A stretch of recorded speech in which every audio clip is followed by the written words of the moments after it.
Bonjour à tous et bienvenue sur notre chaîne. Aujourd'hui, nous allons replonger dans les mystères ésotériques du nombre 64. Comme nous l'avons vu précédemment, le nombre 64 apparaît de manière fascinante dans divers domaines, de la biologie à la spiritualité, en passant par les mathématiques et la technologie. Cette omniprésence continue de soulever des questions intrigantes sur les liens potentiels entre ces différents aspects de notre monde. Si vous n'avez pas vu la première partie de cette vidéo, nous vous invitons à la regarder avant celle-ci.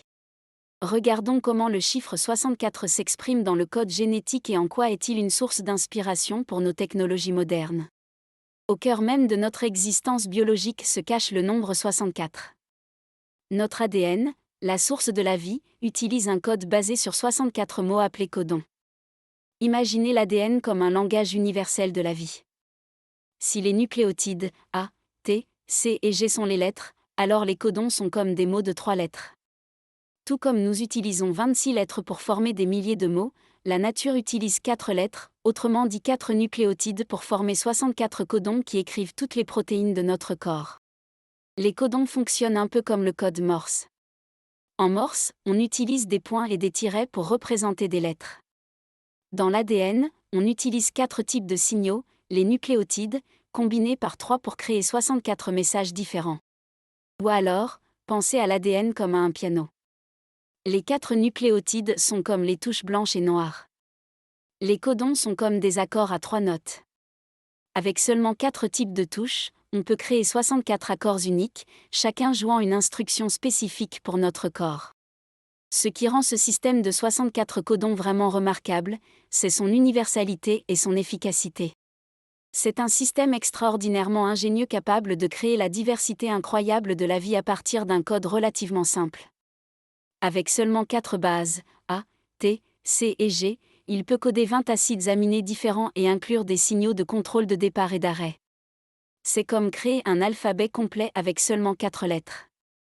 Et ce code est presque identique chez tous les êtres vivants, des bactéries aux éléphants, en passant par nous, les humains, ce qui nous fait comprendre l'origine commune de la vie. Rappelez-vous même la structure du vide quantique est soutenue par une grille de 64 tétraèdres. Du vide quantique jusqu'au code génétique, le code source demeure inchangé. Cette universalité est statistiquement improbable si elle s'était développée indépendamment, ce qui suggère que le code génétique de 64 codons a été figé très tôt dans l'histoire de la vie par une forme d'intelligence qui ne peut pas résulter du hasard. C'est comme si l'intelligence derrière la nature avait trouvé une solution optimale et s'y était tenue pendant des milliards d'années. De plus, le système est étonnamment robuste. Plusieurs codons peuvent coder le même acide aminé, ce qui permet de minimiser l'impact des mutations ponctuelles. C'est comme avoir un système de correction d'erreurs intégré. Le code actuel représente ainsi une optimisation naturelle entre robustesse face aux mutations et efficacité de codage. On peut ainsi comprendre comment la nature est elle-même la meilleure source d'inspiration technologique. Les bases du code informatique se retrouvent dans le code génétique et biologique lui-même. L'ADN utilise un système comparable au système binaire 0 et 1 en informatique. Les codons sont analogues aux octets, et le code génétique utilise des séquences de contrôle similaires aux marqueurs de début et de fin dans les protocoles de communication informatique. Le code génétique optimise le stockage d'informations, comme certains algorithmes de compression. Son fonctionnement est aussi similaire aux techniques de codage en informatique pour la détection et la correction d'erreurs. Le système des 64 codons n'est pas seulement un fait biologique, c'est une merveille d'ingénierie naturelle. Son universalité, son efficacité et sa robustesse témoignent de son importance fondamentale dans le fonctionnement de la vie telle que nous la connaissons. Comme vous l'aurez compris, le 64 ne s'arrête évidemment pas au code génétique, il se manifeste naturellement en biologie à différentes échelles. En biologie, le nombre 64 se manifeste de manière significative dans le nombre de chromosomes de certaines espèces. Par exemple, les marsouins ont 64 chromosomes, ce qui contribue à leurs caractéristiques génétiques uniques. Simple hasard ? Il y a encore plus intrigant. Environ 3 jours après la conception, l'embryon humain atteint un stade appelé morula, composé de 64 cellules. Ce stade n'est pas seulement remarquable par son nombre, mais aussi par sa forme et sa signification symbolique. Imaginez un échiquier. Il a 64 cases, tout comme l'embryon a 64 cellules à ce stade crucial. Chacune de ces 64 cellules a le potentiel de se transformer en n'importe quel type de cellule du corps humain. Mais il y a plus. Au premier jour de division cellulaire, la division de la première cellule renvoie à l'ancien symbole du vesica piscis. Ensuite, la forme de l'embryon de 64 cellules et sa transition vers l'étape suivante de développement rappellent le symbole de la fleur de vie. La première cellule se divise tout d'abord en 2 cellules, puis en 4 et en 8, l'œuf de vie. Au stade morula, les cellules se divisent en 16, 32 et finalement en 64, l'embryon multicellulaire semblable à la fleur de vie. La division embryonnaire illustre bien pourquoi la fleur de vie est rattachée à la fertilité et au cycle de la création de la vie. C'est un très bon exemple, mais pas le seul, que l'on trouve dans la nature. Ainsi, le stade des 64 cellules n'est pas seulement un point de départ biologique pour la complexité du corps humain, mais il pourrait aussi être vu comme un pont entre le monde physique et le monde géométrique ou symbolique. Après avoir exploré le rôle du nombre 64 dans notre code génétique et biologique, voyons comment ce même chiffre se manifeste dans l'héritage culturel asiatique. En Chine, le I Ching est comme un alphabet de la sagesse. Tout comme notre alphabet de 26 lettres peut créer une infinité de mots et de phrases, les 64 hexagrammes du I Ching peuvent décrire toutes les situations possibles de la vie et de l'univers. Les 64 hexagrammes du I Ching représentent une forme de classification et de système dans la pensée chinoise ancienne, illustrant la richesse et la diversité des combinaisons possibles à partir de principes fondamentaux yin et yang. Il existe également une convention de 64 traits maximum dans les caractères chinois. La convention de limiter les caractères chinois à 64 traits peut être vue comme une tentative de structuration et de gestion efficace de la complexité dans l'écriture, tout en reflétant une organisation symbolique potentiellement influencée par des concepts comme ceux du I Ching. Si le nombre 64 est fascinant dans le patrimoine culturel asiatique, son importance dans le domaine spirituel et religieux occidental n'est pas moins remarquable. Les manuscrits de la mer Morte sont un ensemble de textes anciens découverts entre 1947 et 1956 dans la région de Qumran, près de la mer Morte. Ils datent principalement du IIIe siècle avant Jésus-Christ. Au 1er siècle après Jésus-Christ. Ces manuscrits sont d'une importance capitale pour l'étude du judaïsme ancien et des origines du christianisme, car ils fournissent des informations uniques sur les pratiques religieuses et les croyances de l'époque. Parmi ces manuscrits, le rouleau de cuivre 3Q15 se distingue par sa nature et son contenu mystérieux. Contrairement aux autres manuscrits écrits sur parchemin ou papyrus, celui-ci est gravé sur du cuivre. Il contient une liste de 64 emplacements où seraient cachés des trésors, notamment de l'or et de l'argent. Ces éléments sont décrits de manière énigmatique, ce qui a conduit à de nombreuses spéculations. Certains chercheurs pensent qu'il s'agit d'un véritable inventaire de trésors cachés, peut-être lié au temple de Jérusalem ou des Templiers. D'autres interprètent ces éléments comme des métaphores pour des enseignements spirituels ou des connaissances ésotériques. Certaines théories suggèrent que ces 64 éléments pourraient être liés au contenu ou à la structure de l'Arche d'Alliance. L'Arche d'Alliance est décrite dans la Bible comme un coffre en bois d'acacia recouvert d'or pur, contenant les tables de la loi données à Moïse. Elle était considérée comme le siège de la présence divine et jouait un rôle central dans le culte ancien. Certains spéculent que les 64 éléments pourraient représenter des composants spécifiques de l'arche ou des objets associés. Par exemple, des ornements, des mécanismes ou des parties démontables de l'arche elle-même. Ici, notre opinion personnelle est que les 64 éléments pourraient être un code ou des instructions pour la construction ou la reconstruction d'une technologie identique ou similaire à l'arche que des chercheurs ou scientifiques seraient en mesure de décoder. En ce sens, nous pensons que c'est le cas du scientifique Nassim Haramein qui a établi le lien entre le tétragramme de Yahvé et son encodage en 64. Pensez à l'univers comme à une immense toile d'araignée tridimensionnelle. Les 64 tétraèdres forment les points d'intersection de cette toile cosmique, créant une structure qui soutient tout ce qui existe. Les 64 tétraèdres créent 2 octaves d'une géométrie parfaitement équilibrée appelée le cuboctaèdre, ou ce que Buckminster Fuller a nommé l'équilibre vectoriel. Selon la physique de Nassim Haramein, la grille des 64 tétraèdres est la première harmonique de la géométrie du cuboctaèdre et ce qui devient, avec la croissance des octaves scalaires, la structure de vide holofractographique infinie de l'univers entier. Car 64 est le plus petit nombre de tétraèdres nécessaire pour commencer à voir émerger ce motif fractal géométrique scalaire.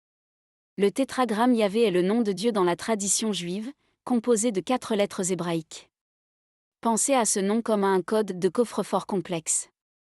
Tout comme un coffre-fort peut avoir de nombreuses combinaisons possibles, le nom divin de Yahvé, avec ses 4 lettres élevées à la puissance 3, est encodé de 64 combinaisons. Imaginez que l'univers est construit comme un gigantesque modèle Lego. Les tétraèdres seraient les briques de base. Tout comme on peut construire des structures complexes avec seulement quelques types de briques Lego, on peut considérer en simplifiant que 64 de ces briques tétraédriques suffisent pour commencer à voir émerger les motifs qui forment la structure de notre univers. Mais attendez, car cela devient encore plus étrange, il existe 64 générations d'Adam à Jésus. La généalogie dans Luc remonte de Jésus à Adam, en passant par David et Abraham. Elle comprend 77 noms au total, y compris Jésus et Adam. La liste commence par Jésus, fils de Joseph, et remonte jusqu'à fils d'Adam, fils de Dieu. Mais où est le 64 dans tout ça, demanderez-vous? Regardez la suite, cela devient intéressant. Si on exclut Jésus au début et Dieu à la fin, il reste 75 noms. En comptant d'Adam à Jésus dans l'ordre inverse de la présentation, on arrive à 64 générations. Précisons ici qu'il est normal que le nombre de noms et générations diffère, car certains noms appartiennent à une même génération. En remontant jusqu'à Adam, Luc pourrait souligner l'universalité du message de Jésus pour toute l'humanité. Les 64 générations pourraient alors symboliser l'accomplissement d'un cycle complet de l'histoire humaine, en partant de l'homme à l'homme divin. Dans la tradition ésotérique, le dictionnaire infernal écrit par Jacques Collin de Plancy au XIXe siècle répertorie 64 démons. En langage des oiseaux, démon peut être entendu comme démon, les montagnes à gravir ou les obstacles à surmonter. Les 64 démons représentent des forces ou des énergies brutes à transmuter. En langage alchimique, chaque démon est une épreuve ou une partie du soi à comprendre et à intégrer pour atteindre l'illumination.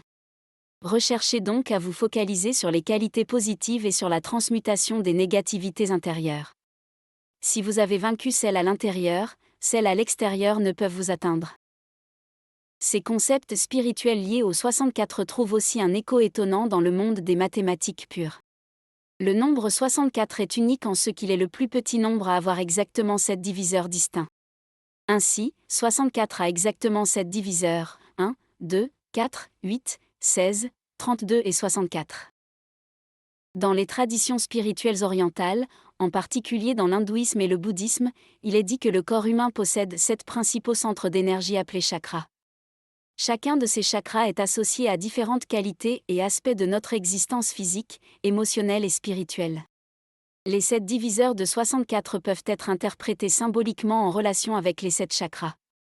Chaque diviseur peut être vu comme une forme de manifestation de l'énergie, de la même manière que chaque chakra représente une forme d'énergie spécifique dans le corps humain. Dans l'hindouisme, il est dit que les 64 formes de Shiva peuvent s'établir dans nos 7 chakras. Cela signifie que chaque forme de Shiva peut s'associer avec chaque chakra pour aider à équilibrer et harmoniser les énergies dans le corps. L'association du nombre 64 avec les chakras peut également être vue comme un symbole de l'intégration et de la complétude spirituelle. Les 64 formes de Shiva, réparties dans les 7 chakras, suggèrent que la pleine réalisation de soi implique une harmonisation de tous les aspects de notre être. Pensez aux chakras comme aux couleurs d'un arc-en-ciel. Tout comme la lumière blanche se divise en 7 couleurs principales, l'énergie vitale se manifeste à travers 7 centres principaux dans notre corps. De même, le nombre 64 se décompose de manière unique en 7 diviseurs, chacun représentant une fréquence ou un niveau d'énergie différent. Imaginez un kaléidoscope divin. Chaque fois que vous le tournez, vous voyez une nouvelle forme de Shiva, chacune représentant un aspect différent de la réalité. Avec 64 tours complets, vous avez une vision complète de la nature divine et de l'univers. Passons maintenant du monde abstrait des mathématiques à des applications plus concrètes dans notre technologie moderne. Le système Braille est un moyen de communication essentiel pour les personnes aveugles et malvoyantes. Dans le système original à 6 points de Braille, chaque caractère est formé par une combinaison de points disposés dans une cellule de 3 fois 2 points, ce qui permet 64 combinaisons possibles 2 à la puissance 6 égale 64. Ce système permet de représenter les lettres de l'alphabet, les chiffres, et quelques symboles de ponctuation. Bien que le système Braille moderne utilise maintenant 8 points pour permettre une plus grande variété de symboles et de lettres accentuées, le système à 6 points a été une innovation majeure qui a permis une lecture et une écriture plus accessibles pour les personnes aveugles. Le système Braille original est comme un clavier d'ordinateur tactile. Tout comme nous utilisons différentes combinaisons de touches pour créer tous les caractères possibles à l'écran, le système Braille utilise différentes combinaisons de points en relief pour représenter tous les caractères nécessaires à la lecture. Le nombre 64, avec ses 7 diviseurs uniques, trouve une résonance particulière non seulement dans les mathématiques, mais aussi dans la philosophie spirituelle et la technologie. Symboliquement, il représente une connexion profonde entre les différents aspects de notre existence et notre chemin spirituel, tout en ayant une application pratique et révolutionnaire dans des domaines tels que le braille. Cette interconnexion montre comment les chiffres peuvent transcender les frontières et trouver des significations variées dans différents contextes.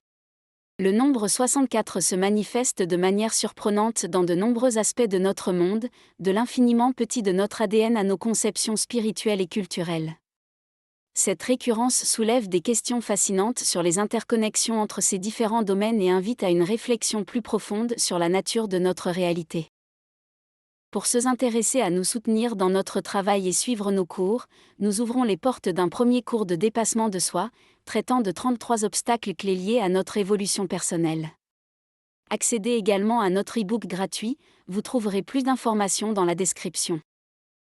Nous arrivons à la fin de cette vidéo.